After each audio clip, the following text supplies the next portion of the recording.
దేవునికి వందనములు. అయ్యగారికి అమ్మగారికి మరణాలు. నా పేరు ఇందిర. నేను 2010వ సంవత్సరంలో ఉండే మరి నాకు బైబిల్ మిషన్ అంటే ఏమిటో తెలియదు. అంటే శామ్యూల్ పాస్టర్ గారి ద్వారా అయ్యగారు మా ఇంటికి వచ్చారు. అప్పటి నుండి నాకు బైబిల్ మిషన్కి తెలిసింది రావాలని. మరి 12-13 సంవత్సరాలని బైబిల్ మిషన్కి వస్తూ ఉన్నాను. దేవుడు నా పట్ల ఎంతో గొప్ప కార్యములు చేశాడు. అవి మర్చిపోలేని మేలులు అన్నమాట. నా కుటుంబానికి నాకు ఎన్నో ఆపదలు విపదలు, ఎన్నో అంతరంగంగా ఎన్నో బాధలు అనమాట. కొన్ని బంధకాల నుండి నాకు విడగొట్టాడు దేవుడు.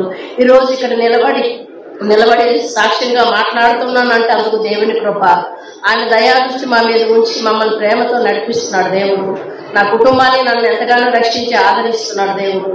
మరి బైబిల్ మిషన్ అడుగు పెట్టాను, నాకు ఆశీర్వాదం వచ్చింది. నాకు, నా బిడ్డలకి, నా కుటుంబానికి అందరికీ. నేను అంతరంగం బహిరంగ మేళ్ళు కన్నా దేవుడు నా జీవితంలో అంతరంగంగా ఎన్నో మేళ్ళు, గొప్ప మేళ్ళు చేసి ఉన్నాడు దేవుడు. ఆయన రుణం ఎలాగో మేము తీర్చుకోలేము దేవుడు కనుక కృతజ్ఞతతో నా జీవితాన్ని అర్పించుకోవడానికి నేను సిద్ధపడుతున్నాను. దేవుడు మార్గం సరాలు చేయనాడు. నా ఆధ్యాత్మిక జీవితంలో, ఆత్మీయ జీవితంలో కూడా నాకు దేవుడు ఎన్నో మేళ్ళు చేశాడు.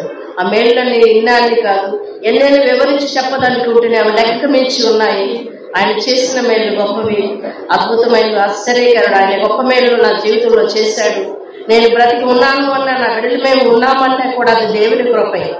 కేవలం బైబిల్ మిషన్లో అడుగు పెట్టాను, నాకు ఆశీర్వాదం వచ్చింది అని ఈ రోజు ఇప్పుడు ఈ సాక్ష్యం ద్వారా కాదు, ఎక్కడ నిలబడి చెప్పమన్నా నేను చెప్పగలుగుతాను. ఎందుకంటే నా పరిస్థితి అలా ఉండేది. నా బిడ్డలు నేను అలా ఉండే వాళ్ళ ఇంట్లోన అలాంటి బంధకాల నుండి చీకటి నుండి నాకు విడుదల కలిగించి నాకు వెలుగునిచ్చాడు దేవుడు. అంత గొప్ప దేవుడు నా పట్ల ఉన్నాడు. ఇక్కడ బైబిల్ మిషన్ అడుగు పెడితేనే ఆశీర్వాదం వచ్చింది నాకు, నా కుటుంబానికి. దేవుడి చిన్న సాక్ష్యాన్ని దేవుడు దీవించుగాక. ఆమేన్.